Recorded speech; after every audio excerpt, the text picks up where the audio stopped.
Will you give me a mic? Check.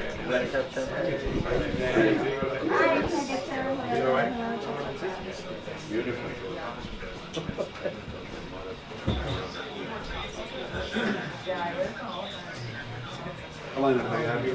Do you guys hear me? Did you get me on channel 2? Yeah. Okay, thank you.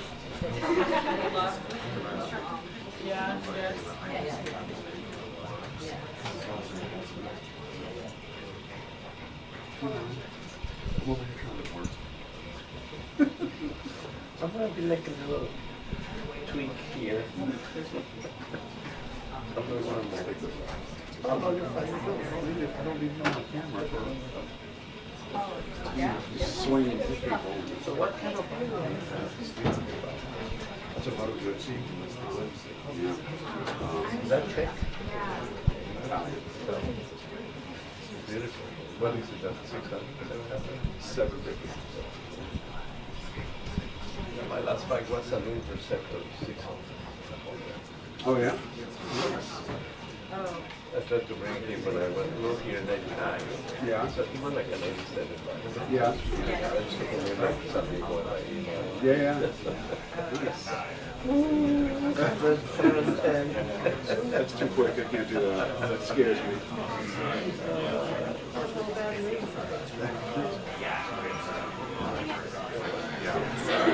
I know, it's like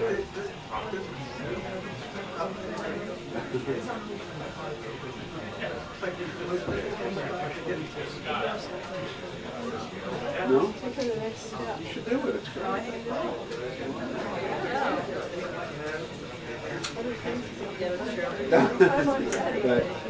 that I understand. Every time I go out and look at the bike.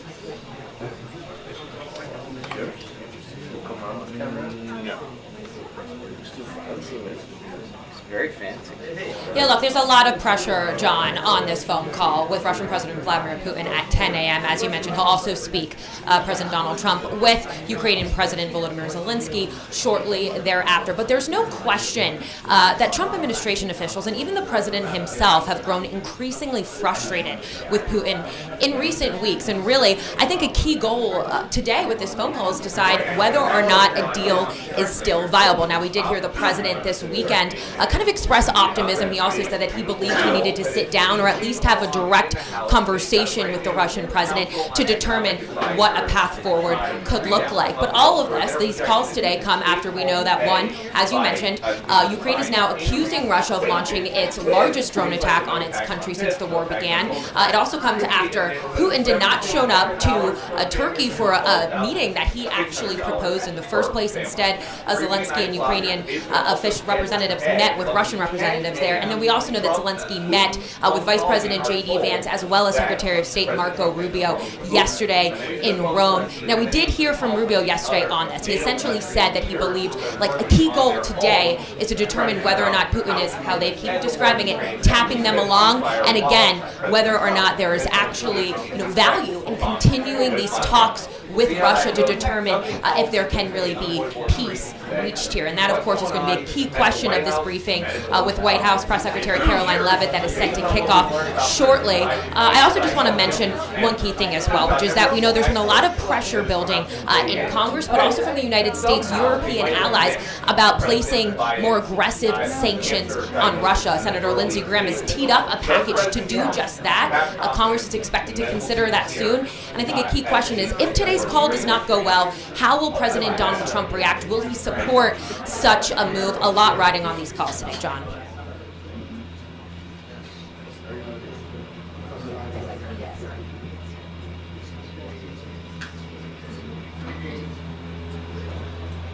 Hi. If only there was some way to ask you about this in like 1 minute. Okay.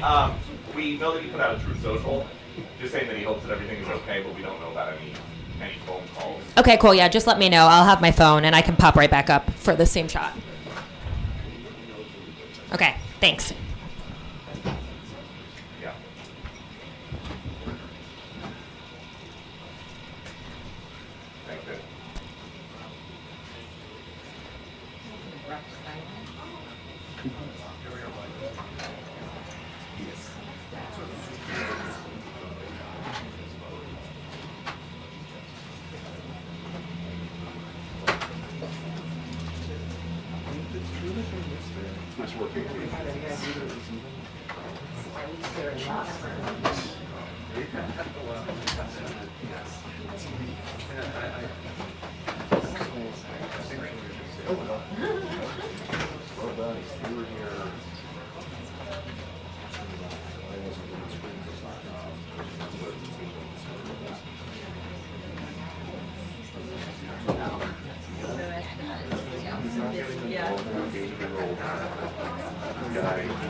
Improper.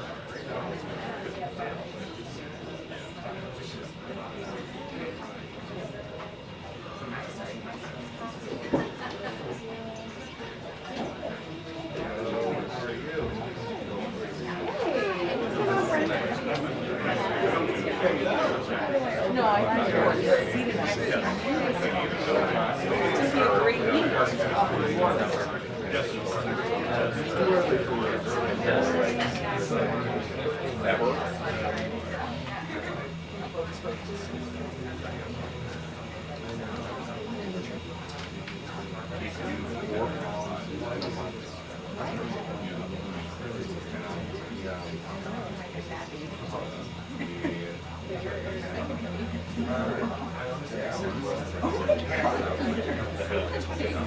He's here 4 weeks.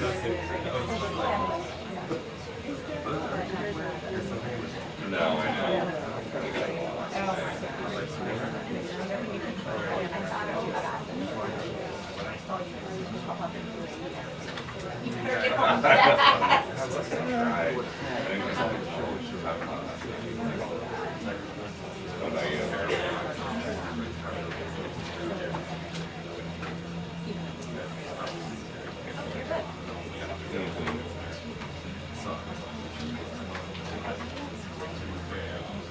Oh yeah. Oh yeah. I know I was so tired last night. I didn't even reply. And when I woke up, there's like an hour later, like great.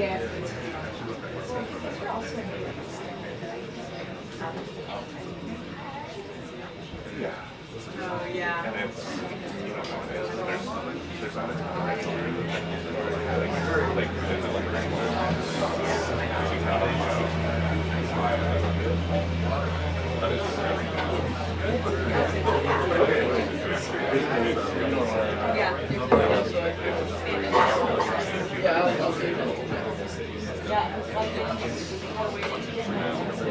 we have to one or two. Can we,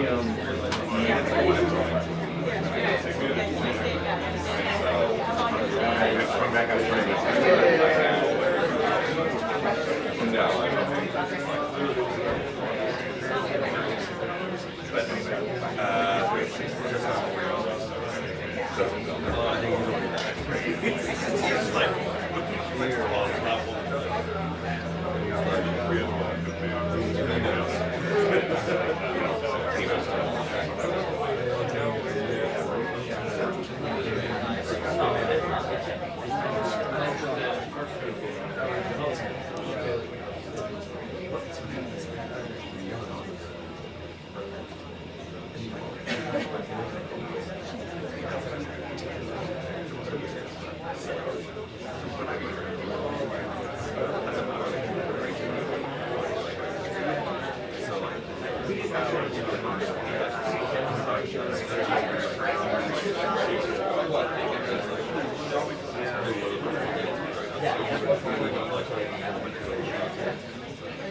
But I looked at it. Yeah.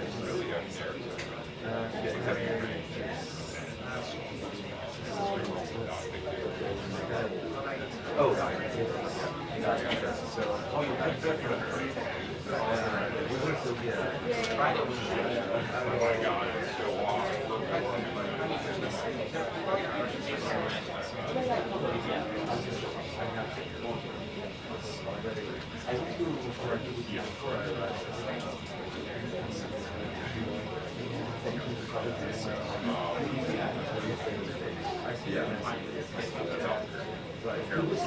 Two minutes until the briefing. 2 minutes until the briefing.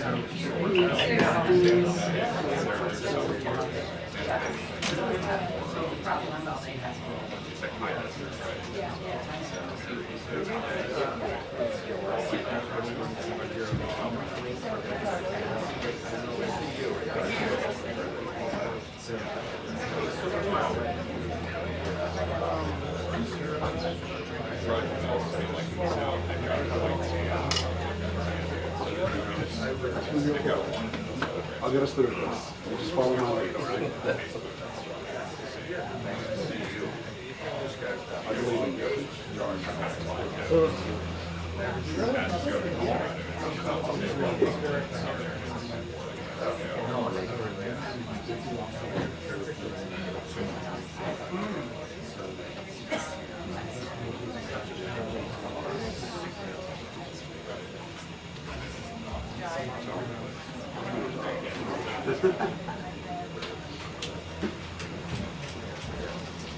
Good morning, everybody.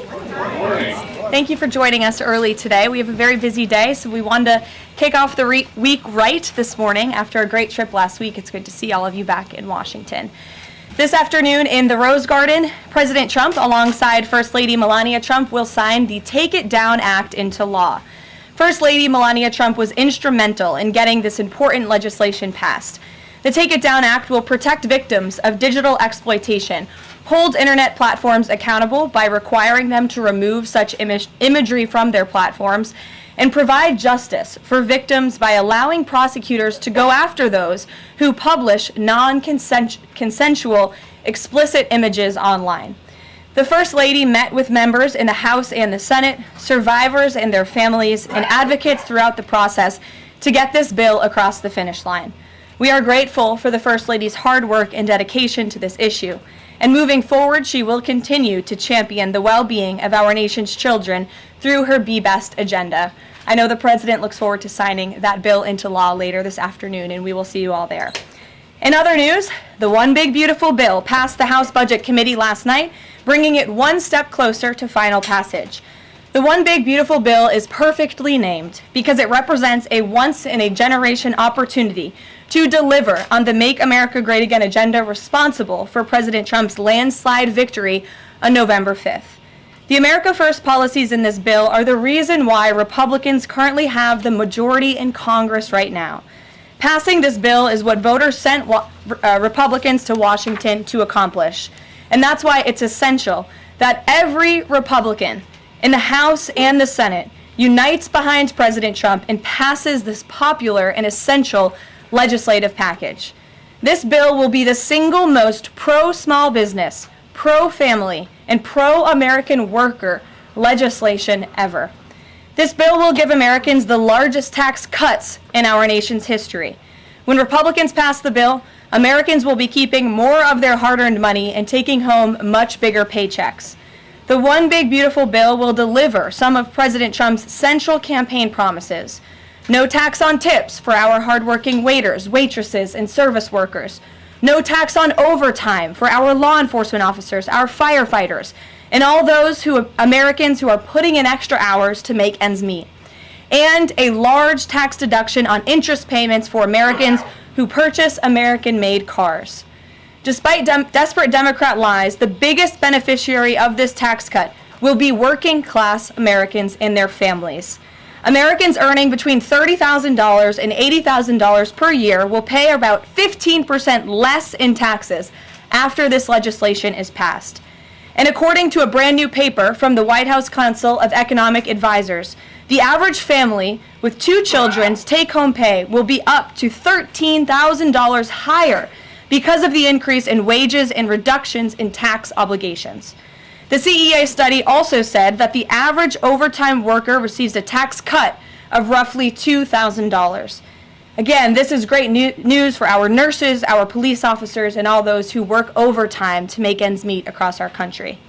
Put simply, President Trump's One Big Beautiful Bill will be a boon for working class America. This One Big Beautiful Bill is also pro-family. It will increase the child tax credit to $2,500 per child, establish optional savings account for newborn babies with a $1,000 credit added, and strengthen paid family leave. This bill also delivers historic tax relief to America's seniors by allowing middle and low-income Social Security recipients to deduct an additional $4,000 in payments from their taxable income. If Democrats get their way and the Trump tax cuts are not extended, Americans will face the largest tax hike in history to the tune of $4 trillion. Republicans must not side with Democrats in helping them raise taxes. The One Big Beautiful Bill also provides critical protections of Medicaid, which will strengthen and preserve the program for decades to come through common sense efforts to eliminate waste, fraud, and abuse. Medicaid will no longer be used to pay for barbaric gender mutilation procedures on minor children. And the 1.4 million illegal aliens who are currently improperly receiving Medicaid benefits will be kicked off the program to preserve it for hard-working American citizens who need it. President Trump and Republicans are protecting Medicaid benefits for pregnant women, children, disabled individuals, low-income seniors and families, and the most vulnerable Americans in our society. And that's what Democrats are so angry about. Basic Medicaid protections that will stop the funding of transgender insanity and illegal aliens from ripping off American taxpayers. As you all know, over his first 4 months in office, President Trump ended the previous administration's open border crisis and secured our homeland in record time, all using executive authority. Now Congress needs to act. The One Big Beautiful Bill is the most significant investment in our nation's border patrol and law enforcement agents in our nation's history. The bill ensures that President Trump's popular and successful border security measures are made permanent. Republicans have the backs of Border Patrol and ICE agents who were put through hell over the past 4 years and have quickly worked to secure our southern border. And that's why this bill gives them more resources to do their jobs, including a $10,000 much-needed bonus to ICE agents and Border Patrol agents over the next 4 years. To provide those brave agents with desperately needed reinforcements on the ground, the bill allows for the hiring of thousands of new ICE personnel, customs officers, and Border Patrol agents. These significant hirings will empower President Trump to continue delivering on his promise to carry out the largest mass deportation in the history of our country. Again, that is a promise that Republicans made to American voters. It's a promise they were elected on, and it's a promise Republicans on Capitol Hill need to keep: secure our border. To supplement those efforts, the bill's funds will fund the completion of President Trump's signature border wall. As a result, 701 miles of primary wall, 900 miles of river barriers, 629 miles of secondary barriers, and 141 miles of vehicle and pedestrian barriers will be constructed when this bill passes, along with cutting-edge technology to secure our homeland from dangerous illegal alien invaders. This bill also advances our national security and defense interests by ensuring the United States military has the necessary resources to remain the strongest and most lethal fighting force in the world. The bill will provide resources for the construction of President Trump's Golden Dome to safeguard Americans from potential attacks, give the Coast Guard resources to build more modernized ships, and the Air Force resources to acquire better planes. If all of those incredible things were not enough, the Big Beautiful Bill also finally modernizes air traffic control in America, a bipartisan issue. The bill will allow President Trump to deliver on his promise to overhaul and update our air traffic control systems to keep Americans flying as safe and efficiently as possible. The previous administration failed to act and do this themselves, despite repeated warnings from the GAO, which has resulted in unacceptable delays at major airports like Newark that the Trump administration is working hard to address. When the One Big Beautiful Bill passes, we will replace the current antiquated system, the FAA will enhance safety in our skies, reduce delays, and power the future of air travel in the United States. That's just some of what this historic legislation will accomplish. It is absolutely essential that Republicans unite behind the one big beautiful bill and deliver on President Trump's agenda. There is no time to waste. Americans gave Republicans a once-in-a-generation opportunity to course-correct our country over many wrongs over the past 4 years. And Americans are counting on Republicans to work as hard as President Trump is in this White House every day on Capitol Hill. Send this legislation to his desk as soon as possible for his signature. Here in our new media seat today, we have Liam Cosgrove, the White House correspondent for Zero Hedge. With that, Liam, please kick us off. Thank you, Caroline. So my first question is on foreign policy. Sure. The president has made several moves towards peace in multiple fronts. India, Pakistan with the Houthis, talking with Iran, talking with Putin. Biden didn't even talk to Putin for the entire span of the war, which is crazy considering two nuclear powers were engaged in a proxy war. So I do admire these moves by the current president, I'll be honest. However, as of today, we are still funding both Israel's and Ukraine's wars. So can Americans expect to finally be done financing foreign wars at some point? Do you consider that one of the president's goals? Well, I think I can summarize the president's foreign policy agenda with 2 words: America first. And that means putting the American people and the American taxpayer first. And that's why the president is moving as quickly as he possibly can and working overtime to end these conflicts in both Israel and in Gaza, and also the Russia-Ukraine war. As you all know, the president will be speaking with Putin at 10 o'clock. He plans to call President Zelensky when that call concludes. I spoke to the president about that call at 10 o'clock. I don't want to get ahead of those very important conversations, but of course you will hear directly from the president or me after those calls conclude today, so you can expect that. As for Israel and Gaza, the president continues to not only himself but his national security team engage in talks on both sides of this conflict. The president made it very clear to Hamas that he wanted to see all hostages released. And last week, when we were flying out of town, there was great news on that front with the return of Eden Alexander, who is the last remaining hostage in Gaza. So to answer your question, the president is always thinking about the American people, the American taxpayer first. He wants these conflicts to end, not just to save money, but most importantly, to save lives. Thank you. And my only other question for you is, so over the weekend, President Trump posted Truth Social a video highlighting what most people call the Clinton body count, which is the strange number of suicides that seem to happen in Clinton circles. I have a headline here from the Washington Post that said, Trump peddles false conspiracy theories tying the Clintons to several deaths. So I just wanted to highlight real quick, this wasn't in Trump's video, but this is from the Arkansas Times, and it's the death of Mark Middleton, who was a former Clinton White House aide, who was found dead on a Clinton Foundation property. And I'll just quote from the Arkansas Times. Middleton apparently shot himself in the chest with a shotgun and also hung himself from a tree with an extension cord. So I have no idea how somebody commits suicide that way, but if the Washington Post is here, maybe you can enlighten us as to how that was actually a suicide. So anyways, that's just a lead into my question about the most famous Clinton-related suicide, which is that of Jeffrey Epstein. There's still a lot of questions around that case. You've released phase 1 of the Epstein files. What was missing from that is any connection to his ties to intelligence agencies, and that's really the whole story, that not just trafficking young girls, but doing it on behalf of intelligence agencies, and even potentially as part of a blackmail ring with potential ties to the Israeli government. So for phase 2, when can we expect it? Will it have information pertaining to those aspects of the Epstein case? I know the Attorney General has committed to releasing those files. I would defer you to the Department of Justice on her timeline, but when she has made a promise in the past, she has kept it, and I'm certain that she will in this case as well. Rachel.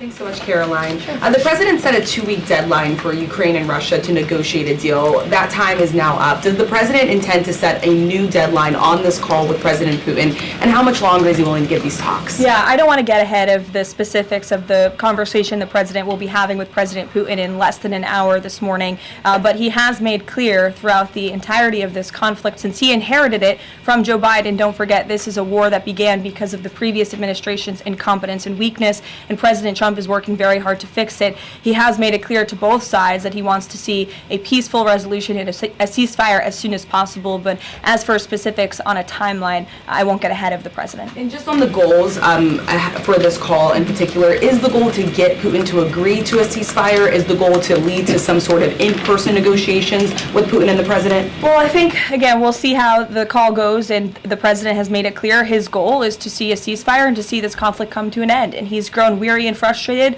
with both sides of the conflict. The president and his team have put an enormous amount of effort in solving this very complicated war that, again, began because of the last administration's weakness. Does he still want to meet Putin personally?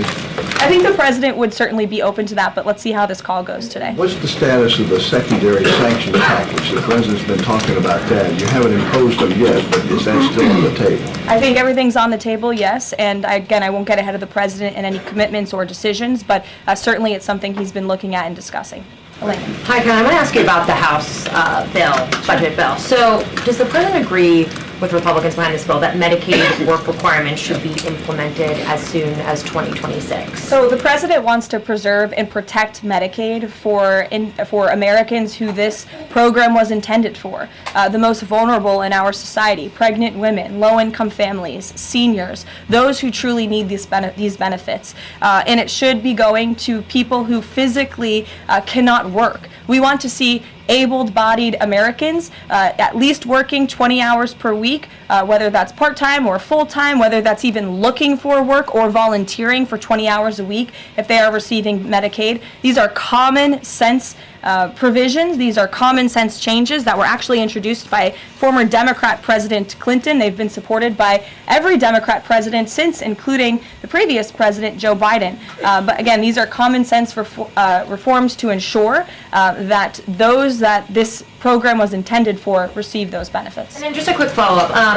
Is the president okay with this bill adding to the deficit? This bill does not add to the deficit. In fact, according to the Council of Economic Advisors, this bill will save $1.6 trillion. And the president absolutely understands and hears the concerns of fiscal conservatives and of Americans who want to get our fiscal house in order. That's what the intention of this bill is. There's $1.6 trillion worth of savings in this bill. That's the largest savings for any legislation that has ever passed Capitol Hill in our nation's history. The next bill that even comes close was $800 billion. That's less than half of the savings that we see in the One Big Beautiful Bill. And so the goal of this bill is to produce economic growth, to cut taxes, and to get our fiscal house in order. And this is the right step in the right direction towards doing that. Thanks. Edward. Yes, thanks. And then I'll go to you. Thanks, You're welcome. I want to get the president's reaction to Moody's downgrading the credit rating of the United States. Sure. Well, look, the president talked about this over the weekend. The Secretary of Treasury also talked about it. When you look at the world has confidence in the United States of America and our economy once again. The president just last week secured trillions of dollars in investments from countries in the Middle East. We have seen trillions of dollars of investments flowing into our economy since the president took office. That is because America or people around the world have confidence in the United States of America. And if you also just look at the raw economic data that we're seeing, last week when we were out of town, inflation dropped once again. Oil prices are dropping, gas prices are dropping. The president has added nearly 500,000 jobs to the American economy already. So there's a lot of optimism in this economy, and the president disagrees with that assessment. And I want to ask you one more thing, if I could. On your Middle East trip, the United Arab Emirates is getting some of the most advanced AI chips, and there's agreements there. The UAE is the newest member of BRICS. Is there a concern from the president that those chips and the technology will pass through to China, India, Russia, and Iran? Part of going to the Middle East was to ensure that the United States, that this part of the region, our Gulf partners, know that the United States of America is there for them again, and that they should be investing in the United States, not in China. And these AI agreements, particularly the one the Secretary of Commerce signed in the UAE, has security guarantees to ensure that China is not getting the advantage, but the United States is getting the advantage when it comes to AI, and that the UAE and the U.S. are working hand in hand together to invest in this space. So you read the agreements, there are security guarantees, and this was a great trip for the country, no doubt. Go ahead. Thanks, Caroline. Prime Minister Netanyahu of Israel has said today that Israel will take control of all of Gaza. Is that a goal that President Trump is comfortable with or that he supports? I'll have to talk to the president about those comments as they just came, I believe, from the prime minister this morning, and I'll let him speak on that. The president has made it very clear he wants to see this conflict in the region end. He wants all hostages to be released. He was pleased that Eden Alexander was returned home safely to his loving family. The president spoke with Eden directly while we were traveling to the Middle East last week. As for the prime minister's comments, I'll let the president himself respond to those. Sure. Two questions. One, how involved does the president intend to be directly in talking to House members about the bill over the next couple of weeks or the next week? Sure. Well, over the weekend, the president was in direct conversation and communication with the Speaker of the House. He's been very involved. He always is. He's willing to pick up the phone when he is asked to. So he'll continue to be very engaged in this process with both House members and his friends on the Senate side as well. And on former President Biden's cancer diagnosis, the president put out a very nice message on Truth Social. Has he talked to President Biden directly? Does he intend to call? What does he intend to say directly? Not to my knowledge. I don't believe they have spoken, but I'm sure the president would be open to doing that. I spoke to him last night about the former president's cancer diagnosis, and the statement that he put out was the initial reaction he had with me on the phone as well. Peter. Follow up on former President Biden. White House doctors may have missed the early stages of his prostate cancer. So is President Trump worried about the quality of care that presidents get here?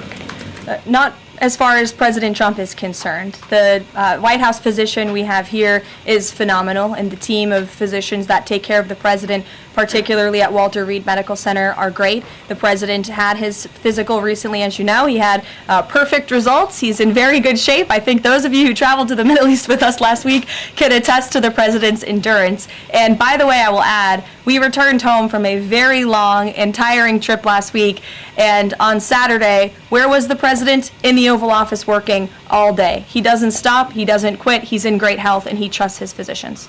Two more things. Putin ghosted everybody at these peace talks last week. As President Trump phones him today to try to figure out an end to the Ukraine war, does he think that Putin is the good guy or the bad guy? I'll let the president speak on that conversation later. He's made his feelings about both sides of this war quite clear throughout it. He wants to see it end. And the last one, what does President Trump mean when he says that Taylor Swift is no longer hot? Look, he is speaking about Taylor Swift's political views and how perhaps it has impacted the support of the American public for her work, and I will leave it at that. Annie, go ahead. Thanks so much, Caroline. I'm just going back one more time to the White House Medical Office, because there seems to be some question about this with regard to President Biden's screening. Can you say whether or not President Trump is screened for prostate cancer as part of his physical? To the best of my understanding, he is, but we can certainly check in with the White House physician and go back and look at that physical report. And then just one other question. Recently, Stephen Miller at the White House made some comments about considering suspending habeas corpus. And I'm curious if there's any update on how the White House is exploring that option to enact the president's agenda. I don't have any update at this time, but I can check in with our Deputy Chief of Staff. Mary Margaret, go ahead. Thanks, Caroline. Given the ongoing revelations about the former president's mental acuity and how staff and media covered that up, especially with the release of this book 2 days, I think, is there any interest in further scrutiny of Kevin O'Connor, the former president's physician? I'll let the president speak on that. I spoke to the president again about the former president's health diagnosis last night, and he wanted to extend his warmest wishes to the former president and his family. But as for any further action, I'll let the president speak on that first. Michelle. Vice President Vance's meeting with Zelensky. Can you share any more information on that? My understanding was it was a good meeting, a productive meeting, and we're grateful that the Vice President did it and that he also went to the Pope's first Mass in Rome. I also have an update on that. The Vice President passed along a letter to the Pope from the President and from the First Lady extending their warm wishes and inviting them to the White House as soon as they possibly can come. Michelle. On Iran, Steve Witkoff said yesterday that continued enrichment is a red line for the U.S. The Iranian Foreign Minister says that's going to continue no matter what. How committed is the U.S. to that red line, and what's the next step for the next round of talks? We are 100% committed to that red line. The President, Special Envoy Witkoff, Secretary Rubio have made that incredibly clear, not just to the American public, but also in those discussions that Special Envoy Witkoff has had directly with the Iranians. And the next round of talks? I don't have an update for you, but we can get one. To the back row. Go ahead. Thank you, Caroline. South Africa's president says he's going to come to the White House to meet with President Trump on Wednesday. What are the president's expectations for that trip? And South Africa's president recently said he believes the folks that have been resettled here recently are cowards running away from problems in South Africa. Does the White House have a response to that? So I did see the South African president put out that statement. I want to confirm on our end with our Secretary of State and National Security Advisor, and we'll get back to you on that. Monica. Thanks, Caroline. You mentioned the President and the First Lady are signing the historic Take It Down Act this afternoon.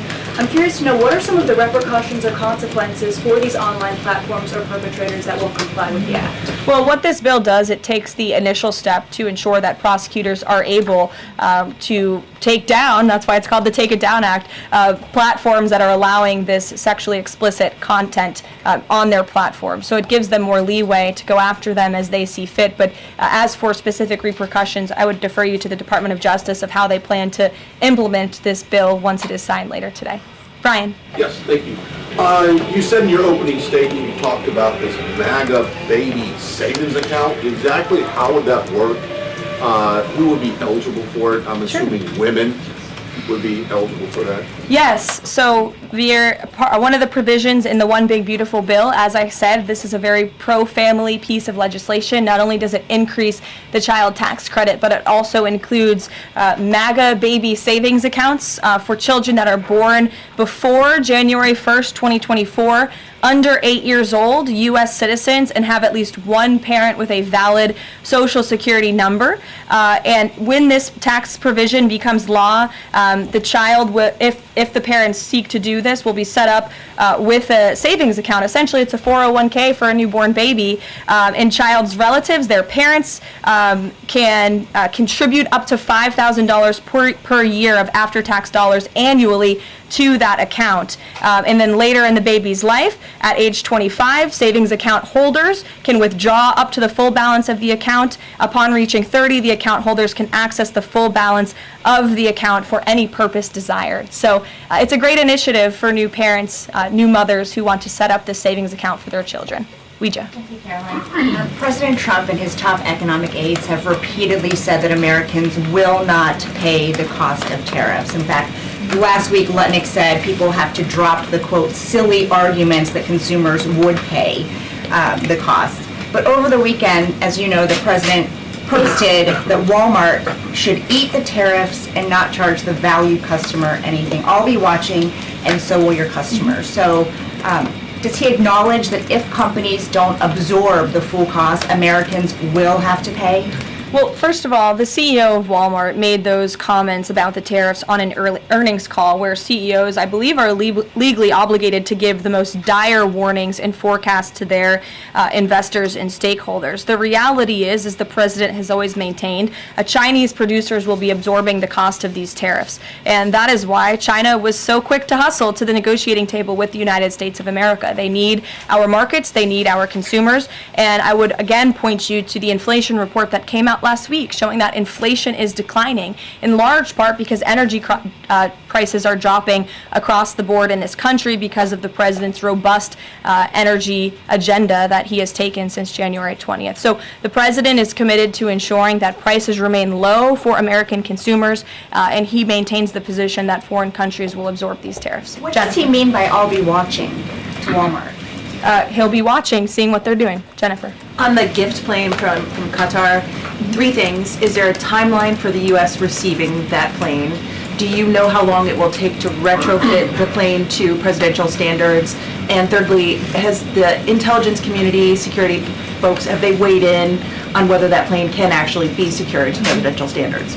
I'm glad you brought up this question because I was watching the American press spew a lot of misinformation about the plane donation last week when we were abroad. Let's be very clear. The government of Qatar, the Qatari family, has offered to donate this plane to the United States Air Force, where that donation will be accepted according to all legal and ethical obligations. It will be retrofitted to the highest of standards by the Department of Defense and the United States Air Force. This plane is not a personal donation or a gift to the President of the United States. And everyone who wrote that last week should go and correct their stories, because this is a donation to our country and to the United States Air Force. As for a timeline, because it is the United States Air Force that is accepting the plane, I would defer you to them for specifics, because the President, frankly, has nothing to do with it. It's the Air Force's project to take on.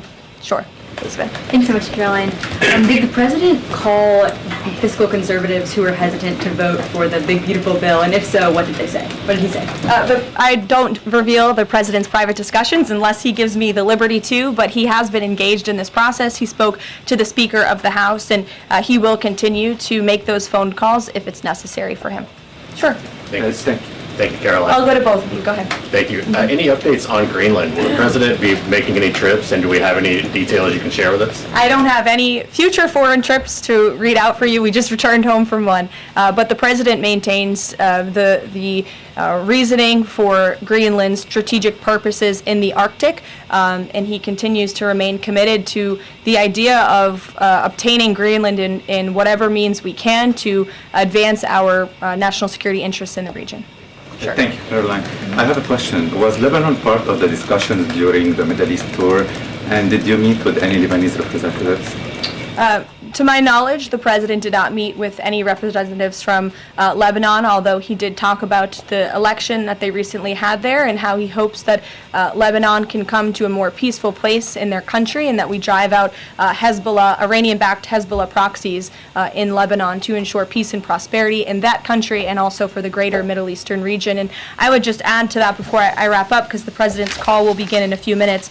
The President's historic tour to the Middle East last week truly reset our foreign policy agenda in that region. I think actually, in fact, the Washington Post had a headline, President Trump remakes U.S. foreign policy in the Middle East, and that's absolutely true. He took a courageous and bold step to lift sanctions on Syria. He strengthened our ties with our Gulf partners, and he put Iran into a very difficult position because the United States of America is back. And I will summarize the President's trip with an anecdote that I heard directly from a member of one of the foreign delegations. I asked him how hopeful their country was when they learned President Trump won the election. And he told me when President Trump won the election, it was like the lights turned on in a dark room.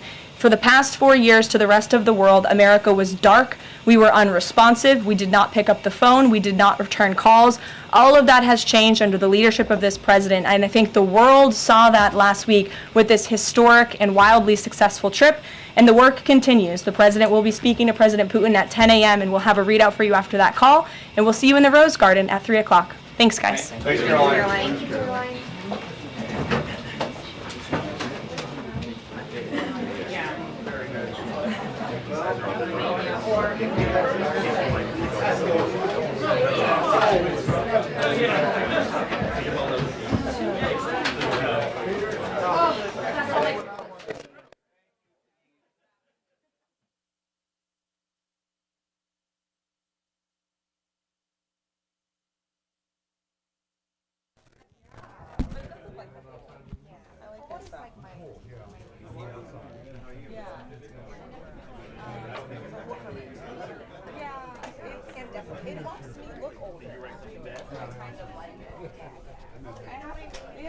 Excellent work.